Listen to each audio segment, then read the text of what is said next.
Alors, le débat fait rage concernant la Twingo, la IC3, dans les commentaires. Voilà, alors j'en ai pas énormément de commentaires, mais quand il y en a, eh ben ça débat, hein, mine de rien. N'hésitez pas à en poster. De 1, ça référence les vidéos, et de 2, ça crée du débat. Et moi, je vous réponds souvent en plus, contrairement à d'autres youtubeurs qui vous répondent quasiment jamais. Donc, n'hésitez pas.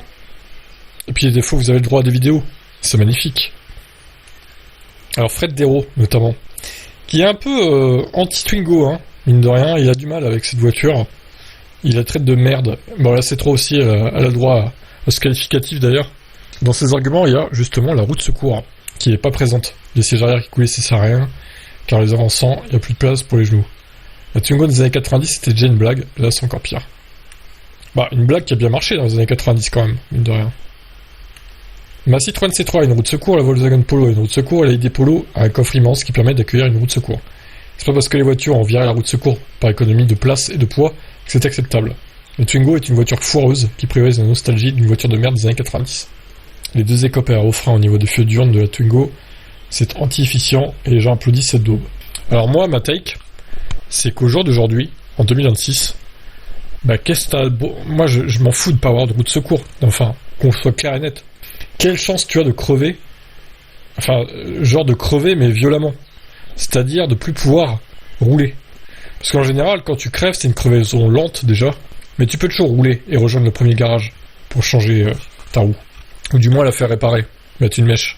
Au jour d'aujourd'hui, on a la technologie. On a les smartphones, on a Internet, qui nous permet au pire d'appeler une dépanneuse. Ce qu'on n'avait pas dans les années 80, 90, ou même 60, 70. C'est pour ça qu'à l'époque, il y avait des roues de secours. Moi, je vois ça comme ça. Aujourd'hui, les constructeurs se font plus chier avec ça, et d'un côté, ils ont raison. C'est du poids en plus, c'est de la place que ça prend énormément de place, ces roues de secours. De toute façon, en VE, la batterie prend énormément de place, donc c'est pas pour mettre des roues de secours. Alors je sais, oui, ça peut paraître bizarre de dire ça, mais pour moi, les roues de secours, c'est plus utile. À la limite, une bombe anti-crevaison, oui, le temps de rejoindre le premier garage venu, mais une roue de secours, c'est useless, c'est d'une autre époque, c'est d'un autre âge. J'en demanderai pas, hein. Donc c'est ce que je lui réponds, de toute façon. Une roue de secours et le cric, c'est indispensable, ça permet de démonter sa roue pour dégripper les plaquettes régulièrement. Ça dépanne si on est au milieu de la campagne à 22h. Ça évite de devoir payer 500 € pour une dépanneuse. Même la Spring avait une roue de secours alors qu'elle pèse un peu moins d'une tonne, c'est possible donc. La Spring avait une roue de secours. Ah ouais, je savais pas, honnêtement.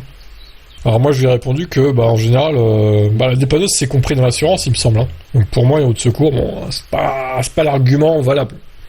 Mon Kona n'avait pas de roue de secours, le Niro n'en a pas non plus, la Ion en avait encore moins. Même si les roues de la Ion c'est 14 pouces donc c'est petit, ils auraient pu en mettre une. Même pas.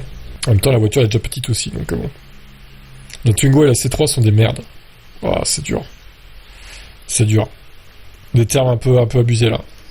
Même la IC3 que j'aime pas, c'est pas une merde. On peut pas dire ça. Conso énorme. Une hyper large, forme pas aéro. C'est pas compliqué de mettre un moteur électrique dans une Twingo de 95 ou une Citroën Saxo.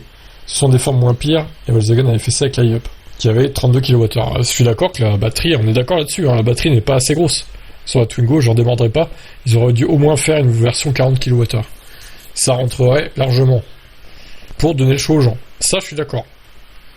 Bon, Mani, pour le coup, très fervent fan de la Twingo, lui répond. Lui, il l'a acheté, donc forcément, voilà, quoi. Voilà, bon, vaste débat. Qu'est-ce que vous en pensez du débat de la roue de secours, vous ? Est-ce que ça serait important pour vous d'avoir une roue de secours dans votre voiture thermique ou électrique, d'ailleurs ? Ou est-ce que, finalement, vous vous en foutez parce que maintenant, les temps ont changé, il y a le smartphone et tout, on peut appeler l'assistance comme on veut, chose qu'on ne pouvait pas faire il y a 30 ou 40 ans, quoi. Même encore 20 ans, c'était compliqué. Avant qu'il y ait des téléphones portables, en fait. Tu pouvais pas faire ce que tu voulais. Moi, je pense que c'est pour ça qu'ils les ont enlevés, la roue de secours. En tout cas, moi, ça me choque pas qu'il y en ait pas. Parce que, peut-être aussi, j'ai pas été automobiliste quand il y avait des roues de secours sur les voitures. Ça joue aussi, peut-être. Mais moi, ça me choque pas. Vaste débat, en tout cas. Bon, réduire les voitures en question au rang de merde, c'est un peu exagéré. N'abusons pas non plus. Ce sont des voitures citadines qui auront leur utilité. Mais c'est vrai que niveau polyvalence, on aurait pu s'attendre un petit peu mieux en 2026. Je peux aller dans ton sens sur ça, oui, effectivement. Un petit 320, 330, 350 WLTP pour la Twingo, ou même la IC3, à 15 000 euros, ouais, j'en demande peut-être un peu trop, peut-être, mais ça aurait été nickel. Là, 260 pour la Twingo, ouais, c'est... Disons que tu vas sur l'occasion, tu prends une BMI 3, tu prends une version 94H, 33 kWh donc, bah t'as à peu près la même autonomie, mais surtout une voiture plus puissante, et puis c'est du BM quoi. Et t'as, ouais, pour 13-14 000 euros, voilà. Pas trop kilométré. Par contre, elle fait 180 chevaux, elle fait pas 82 chevaux. Après, c'est un choix, hein. C'est sûr qu'après, bon, c'est plus garanti, quoi. La Twingo l'est. 3 ans, plus les batteries, 8 ans, il me semble. Donc, ouais, c'est un débat. Un gros débat. Ces voitures électriques neuves, mais avec peu d'autonomie. Voilà pour ça, je vous laisse, ciao.